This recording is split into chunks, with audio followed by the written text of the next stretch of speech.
Cet épisode commence avec Demir et O'Hour qui arrivent précipitamment à l'hôpital et demandent de l'aide. Les médecins conduisent immédiatement Djemal en salle d'urgence, pendant que Demir lui demande de ne pas mourir. Il pense à sa fille, qui a besoin d'être opérée.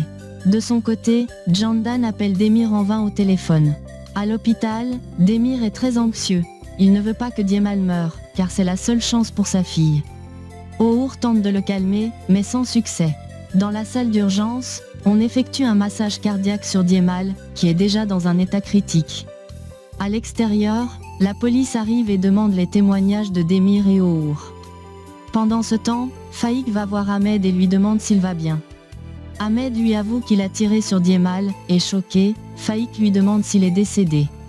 Ahmed répond qu'il ne le sait pas et ajoute que Demir l'a vu tirer sur Djemal. Faïk lui demande ce qu'ils vont faire pour échapper à la police. Ahmed lui demande de lui trouver un endroit où se cacher, puis Faïk s'en va. Au même moment, Demir et O'Hour font leur déposition au poste de police. Peu de temps après, Demir va voir Murat, qui lui demande si ce n'est pas lui qui a tiré sur Djemal. Demir répond que non, et précise que c'est le donneur de sa fille, en lui demandant quel intérêt il aurait à le tuer. Murat lui dit qu'il ne voudrait pas que son hôpital ait une mauvaise réputation. Demir, choqué, lui demande de quoi il parle. Murat répond que c'est mieux qu'ils en discutent plus tard. Demir s'en va alors retrouver O'Hour, qui l'attend dans la salle d'attente. Demir est très anxieux à propos de la durée de l'opération de Djemal, mais O'Hour tente de le rassurer, lui disant que Djemal ne mourra pas. Dans la salle d'opération, Djemal perd beaucoup de sang et son état est extrêmement critique. De l'autre côté, Faïk trouve un refuge pour Ahmed. Ahmed lui demande s'il a des nouvelles, et Faïk lui répond que la police le recherche partout. Ahmed est nerveux, mais Faïk lui conseille de se détendre. À la maison, Oikou se réveille et trouve Candan allongée sur le canapé. Elle lui demande si elle a dormi là. Candan répond qu'elle s'est endormie sans s'en rendre compte. Oikou lui demande si son père a appelé, et Candan lui répond qu'il est sûrement en chemin. Dès qu'Oikou se rend à la cuisine, Candan appelle une fois de plus Demir, mais il reste injoignable. Candan rejoint ensuite Oikou à la cuisine et elles préparent ensemble le petit déjeuner. À l'hôpital, O'Hour suggère à Demir de rentrer à la maison et de se reposer un peu. Mais Demir lui répond qu'il ne peut pas, car il doit informer sa fille. Peu après, les médecins sortent de la salle d'opération. Demir leur demande si Djemal est décédé. Ils répondent que non, mais qu'il est entre la vie et la mort. Ihsan demande à Demir de rester fort et patient et lui promet de le tenir informé de la situation. Plus tard, Demir rentre à la maison, où sa fille est très heureuse de le voir.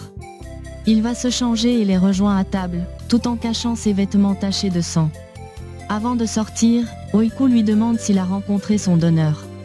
Il répond que oui, et ajoute qu'elle le connaît, car il s'agit de Djemal. Sur le coup, la petite se souvient des menaces que Djemal lui a faites par le passé et se demande pourquoi il veut l'aider. Demir lui répond que Djemal n'est pas une mauvaise personne et qu'il veut vraiment changer.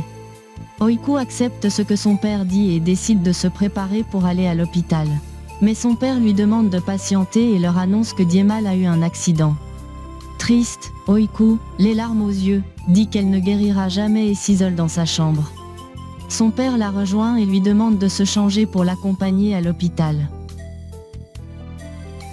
À l'hôpital, Oikou et Demir regardent Djemal allongé sur son lit et prient Dieu pour sa guérison.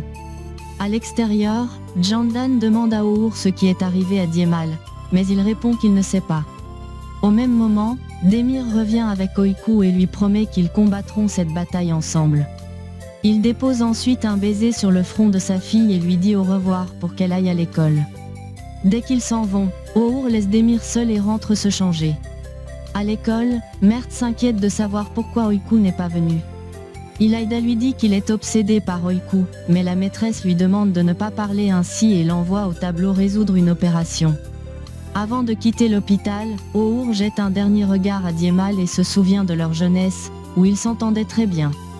Il repense aux paroles de Djemal qui lui avait dit que Demir était comme un frère pour lui, et qu'aucune personne qui tenterait de lui faire du mal ne s'en sortirait sans conséquence. Peu de temps après, Candan arrive à l'école avec Oikou. Sevgi l'amène à l'extérieur et lui demande ce qui s'est passé. Candan lui explique que le donneur d'Oikou est dans un état critique. Touché, Sevgi promet de prendre soin d'Oikou. Pendant ce temps, Ilaïda, en riant, dit à Oiku qu'elle a attendu la fin des cours avant de venir à l'école.